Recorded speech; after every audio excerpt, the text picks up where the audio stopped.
कटरीना कैफ सलमान खान से नाराज है क्योंकि उनका मानना है कि आइडियली सलमान को शाहरुख खान के साथ हुए झगड़े में चुप रहना चाहिए था। आफ्टर ऑल सलमान पार्टी के होस्ट जो थे। प्रिसाइसली। और रणबीर कपूर ने डिनाई किया कि वो अभी दीपिका से शादी करना चाहते हैं। Really? Well, शाहिद और सानिया के बीच में किसी बात को लेकर झगड़ा हो गया and they are not on talking terms. Ooh, that's really bad. पर हरमन बवेजा को अमिताभ बच्चन की तरफ से एक स्पेशल नोट मिला है। Naturally, he is on cloud 9. Bollywood की पूरी रिपोर्ट, बॉलीवुड का सारा एक्शन, स्टार्स की पूरी खबर सब आप जान पाएंगे only on Filmy Cocktails. Say cheers.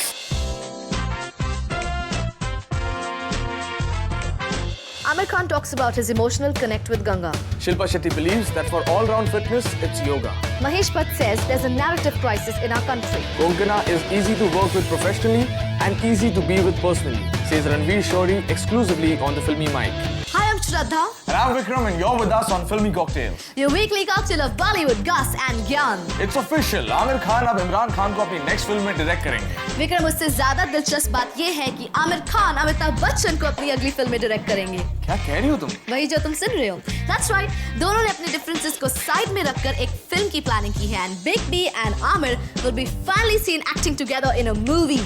श्रद्धा, ये वाकई में बहुत बड़ी न्यूज़ है क्योंकि इन दो सुपरस्टार्स को एक साथ फिल्म में कभी नहीं देखा गया है। हाँ, लेकिन अब बहुत जल्द देखेंगे। फिलहाल Aamir was seen promoting a book.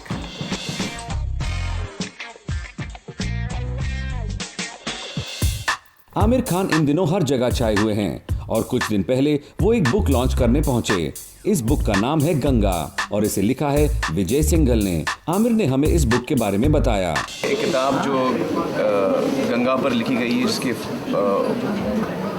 Photographs लिए गए हैं और ये जो 2500 किलोमीटर की जो जर्नी है गंगा की, वो इस किताब में लाई गई है। और ये एक ऐसी रिवर है जो गंगा जो है हमारे लिए एक इमोशनल कनेक्ट है। मतलब मैं आज तक गंगा मुझे I have not had the opportunity to actually go to the Ganga, या मैंने गंगा को फर्स्ट हैंड एक्सपीरियंस नहीं किया है। मैं उतरा नहीं हूँ पानी में आज तक।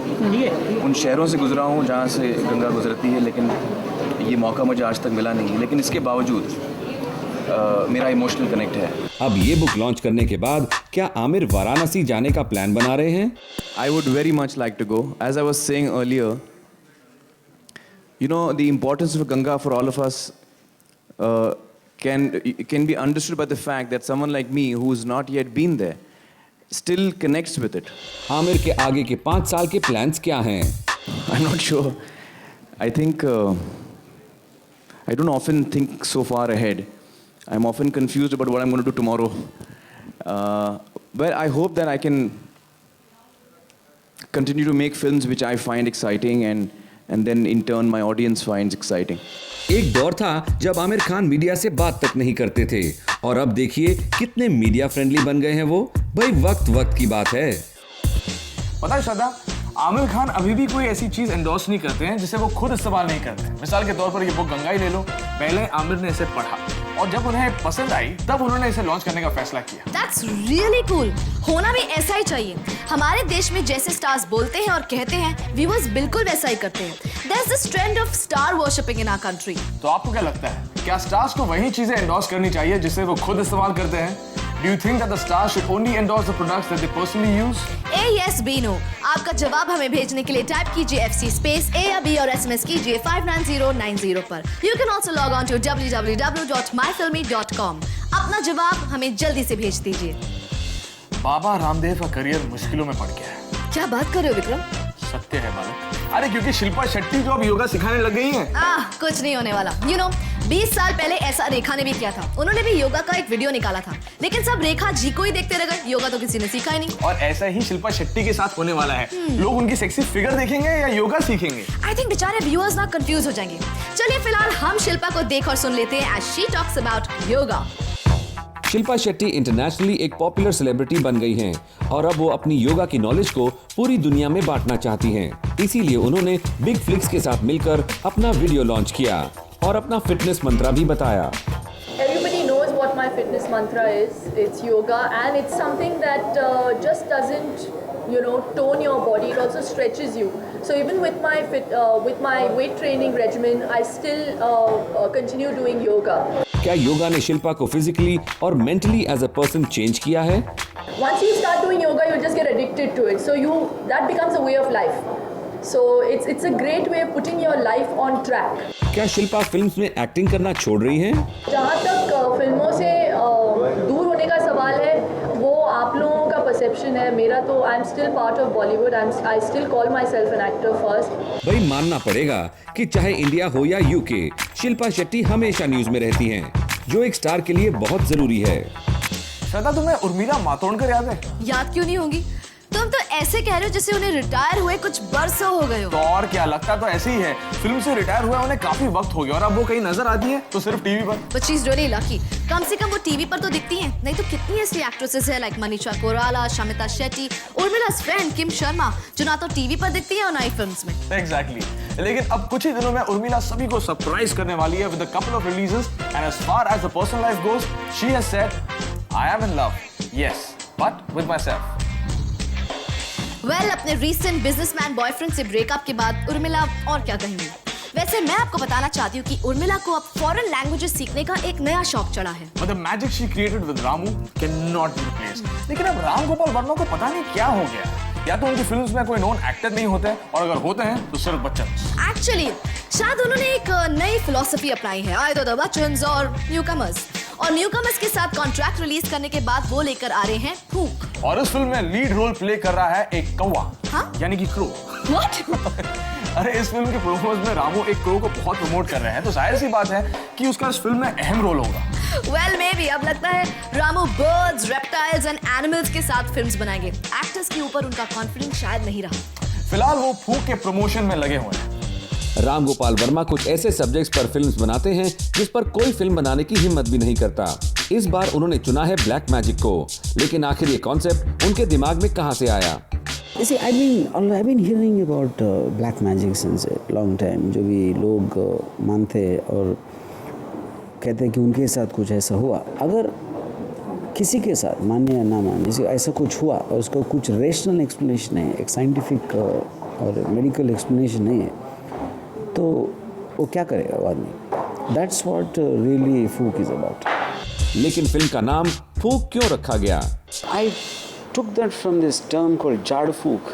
I just think it's like a blue. I mean, it's like a force. If there is something evil. Generally ऐसे सब्जेक्ट्स के लिए किसी को भी काफी रिसर्च करनी पड़ती है। See, research is more in a psychological process, in terms of when we hear that somebody got affected with black magic, whether it is the mind state of the person or whether it is the imagination. I did my research both with occult people and psychiatrists. बिल्कुल अलग subjects पर film बनाने के लिए हिम्मत की जरूरत होती है, और राम गोपाल वर्मा ने कई बार ऐसी हिम्मत दिखाई है। रामू ने कर दी है बॉक्स ऑफिस पर झाड़ फूक, लेकिन फिल्मी कॉकटेल्स को कुछ नहीं होगा, क्योंकि हम फिल्मी कॉकटेल्स पर आगे लेकर आ रहे हैं Aisha Takya trying to figure out her figure. Ranveer Shori talks about his choice of roles, his personal and professional relationship with Konkana and more exclusively on the Filmy Mic. And Mahesh Bhatt talks about lack of original stories in Bollywood. I am Ritesh Deshmukh. You're watching me on Filmy Cocktails, only on Filmy.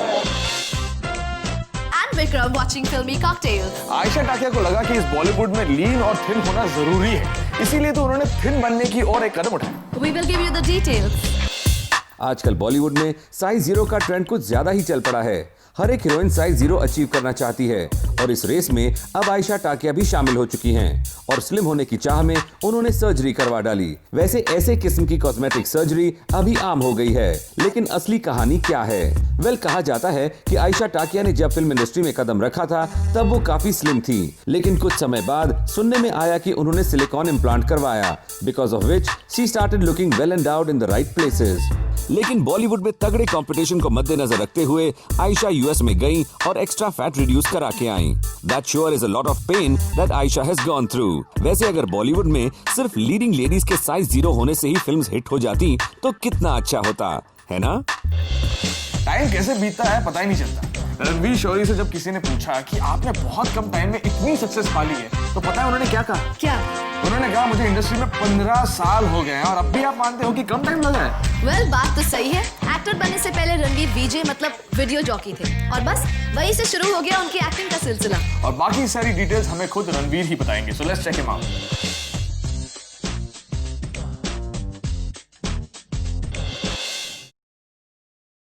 नहीं, even वाला I was wheezing, मैंने फिल्में तो करनी शुरू कर दी थी, theatre भी, फिल्म भी, तो कोई ऐसा नहीं है कि मतलब वीजिंग के बाद मैंने I had already started when I was wheezing.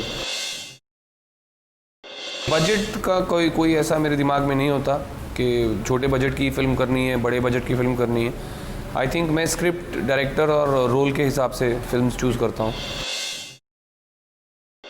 As they से साइज डज मैटर, बट इतना भी नहीं, मेरे लिए ऐसा कोई इतना इम्पोर्टेंट नहीं है कि कांस्टेंट लीड रोल ही होना चाहिए या सपोर्टिंग रोल ही होना चाहिए। I like I said, it depends, वो सब्जेक्टिव है बहुत।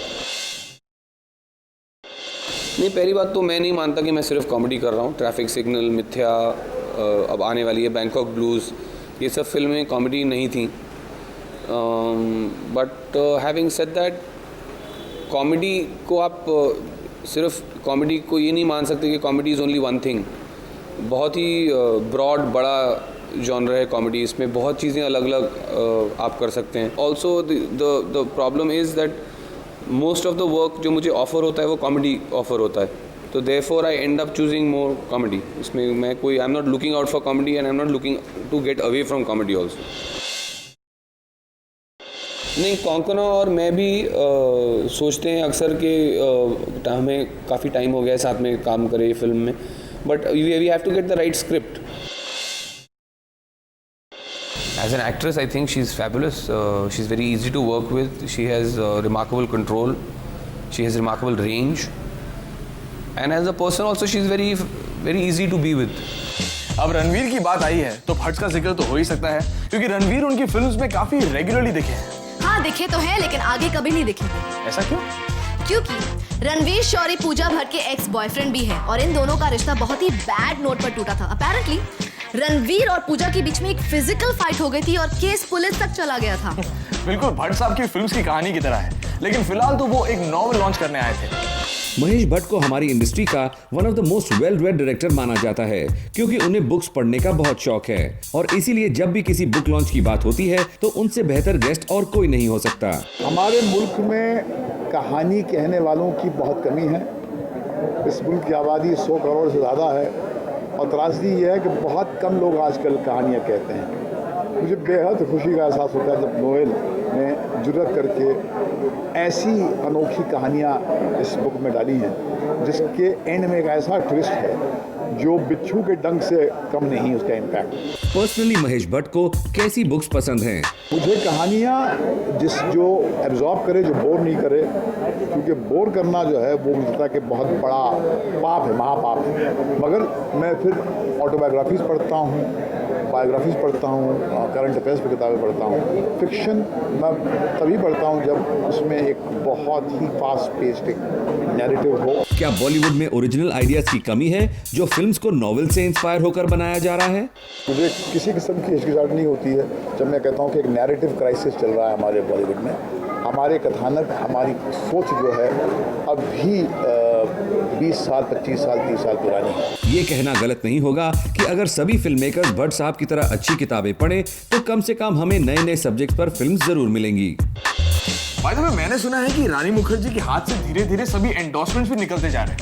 भाई, अगर एक एक्टर की अगर इतनी सारी फिल्म्स लाइन से फ्लॉप होती चली जाए तो उनके साथ ऐसा ही होगा, लेकिन एक हिट देंगी सब वापस आ जाएंगे। लेकिन क्या रानी वो प्रोडक्ट्स यूज करती हैं जो वो एंडोर्स करती हैं? जो भी कहो यार, एक्टर्स को सिर्फ वही चीजें एंडोर्स करनी चाहिए जो वो खुद इस्तेमाल करें। ये तुम्हारा ओपिनियन है। I would like to know कि हमारी ऑडियंस इसके बारे में क्या कहती है।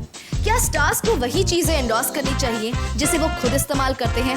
Do you think that stars should only endorse the products that they personally use? A yes B no.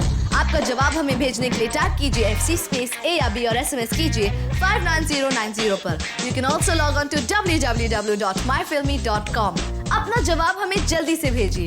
तो गॉसिप और ज्ञान का सफर अब भी है जारी। तो फिल्मी कॉकटेल्स पर आगे देखिए A look at the debutant directors of 2008. मान गए मुगले आजम, our film in focus. Hi, I'm Rishita Bhatt and you're watching me on Filmy Cocktails, only on Filmy.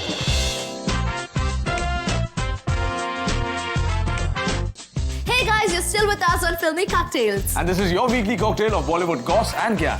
Vikram, did I tell you कि सुष्मिता सेन ने अपनी फिल्म को direct करने के plan को cancel कर दिया है? But you know what, श्रद्धा, इन्हें भी उन्होंने अच्छा ही किया, क्योंकि जो सब्जेक्ट उन्होंने अपने डायरेक्टोरियल डेब्यू के लिए चुना था वो इतना भारी है कि उसे डायरेक्ट करने में सुष्मिता को अपनी नानी याद आ जाती। हाँ, लेकिन ऐसा भी तो हो सकता था कि अगर वो उसे डायरेक्ट कर लेती तो बहुत पॉपुलर हो जाती। श्रद्धा, वो मिस यूनिवर्स रह चुकी है, पूरी दुनिया उन्हें जानती है, और अब और कितना पॉपुलर होंगी। Well, ये बात भी सही है। चलिए इसी बात पर हम बात करते हैं 2008 के डेब्यूटेंट डायरेक्टर्स की। 2008 न्यू कमर्स का साल है, जहां इस साल कई नए एक्टर्स लॉन्च हुए हैं, वहीं कई नए डायरेक्टर्स को भी आगे बढ़ने का मौका मिला है। हाल ही में रिलीज हुई फिल्म अगली और पगली से सचिन कोट ने एज अ डायरेक्टर डेब्यू किया है। इससे पहले सचिन ने इंडोनेशिया में कुछ टीवी सीरीज भी डायरेक्ट की हैं। एक्टर अजय देवगन ने भी इस साल अपनी फिल्म यू मी और हम से डेब्यू किया। यशराज फिल्म्स की टशन भले ही फ्लॉप हुई, लेकिन इस फिल्म से राइटर विजय कृष्ण आचार्य को एज अ डायरेक्टर डेब्यू करने का मौका मिला। समर 2007 से award winning TV director Sohail Tatari ने डेब्यू किया।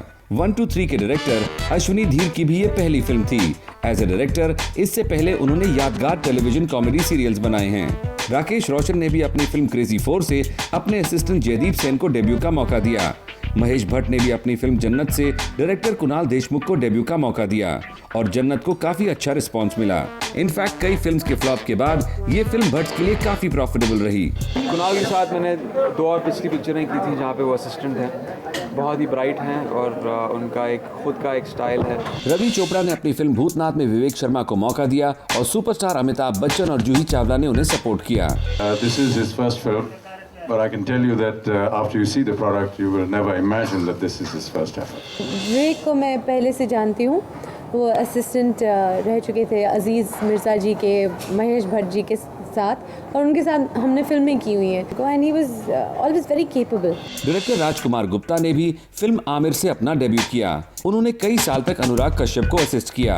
इस फिल्म को क्रिटिकली अक्लेम किया गया है। बहुत लोग आते हैं वो सोचते रहते हैं कि बनानी है, लेकिन राजकुमार में ड्राइव, उसने एक स्क्रिप्ट लिखी, मैंने कहा ये बहुत बचकानी है, दूसरी लिखी, तीसरी लिखी, समय के साथ साथ वो भी ग्रो हुआ, उसने फिर चौथी स्क्रिप्ट लिखी विच वाज आमिर। इसके अलावा साहिल चड्ढा विद फिल्म थोड़ी लाइफ थोड़ा magic, Pawan Kaul with film Brahm और शशि रंजन विद फिल्म धूम धड़ाका भी डेब्यू कर चुके हैं। आमिर खान ने भी अपनी फिल्म जाने तू या जाने ना से जाने माने राइटर अब्बास टायरवाला को डेब्यू का मौका दिया। No, I think Abbas is a great director. He's done a wonderful job. He has a lot of energy in him. In fact, sometimes he has so much energy that I get tired. अभी तो सिर्फ 6 महीने हुए हैं, बाकी बचे 6 महीनों में न जाने बॉलीवुड कितने और नए डायरेक्टर्स को मौका देगा। विक्रम, क्या तुम जानते हो कि मैडम बीप की अगली और पगली के बाद में एक और फिल्म आने वाली है, और मैडम बीप ने उस फिल्म में काफी सेक्सी मूव्स किए हैं। hold on. तुम बार-बार ये बीप बीप क्या कर रही हो? ओहो, उन्होंने अपने नाम को कॉपीराइट करा लिया है ना, अब कोई उनका नाम बिना मतलब नहीं ले सकता। Really? You know, वो रामू पर फिल्म कॉन्ट्रैक्ट में उनका नाम लिए जाने की वजह से केस करने वाली है। हम पर ना कर दे। It's better to call her Miss Beep. तो our film in focus this week is Miss Beep की आने वाली फिल्म मान गए मुगले आजम।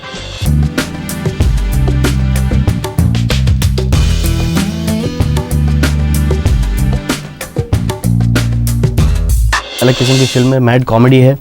एक थिएटर ग्रुप है जो मुगले आजम परफॉर्म करता है, और एक छोटा सा थिएटर ग्रुप गोवा के पास किसी शहर के पास, और किस तरह वो देश को किसी बहुत बड़ी घटना से बचा लेता है। छोटे लोग बहुत बड़ा काम करके दिखाते हैं, और लोग कहते हैं मान गए मुगले आजम। ये उस स्पिरिट की कहानी है। परेश और मलिका की केमिस्ट्री बहुत अच्छी है। मलिका एंड राहुल की केमिस्ट्री अच्छी है, मलिका एंड केके की केमिस्ट्री अच्छी है, मलिका एंड पवन मल्होत्रा की केमिस्ट्री अच्छी है। मलिका एक बहुत बड़े मिशन का पार्ट है, और इसलिए किस तरह अपने चार्म को, अपने ग्लैमर को वो इस्तेमाल करती है, और किस तरह एक बहुत बड़ा काम करती है, तो उसके आसपास ये कहानी जुड़ी हुई है। Mission is to save the country, and my Mohammed and my marriage is Parish Rawal's wife in the movie. Yeah, so it's both. It's a compliment, और मान के मुगले आजम एक बहुत ही बेहतरीन फिल्म बनाई है, बहुत ही कॉमेडी फिल्म है, जिसमें मुझे मौका मिला है राहुल बोस, परेश रावल जैसे कलाकारों के साथ काम करने का।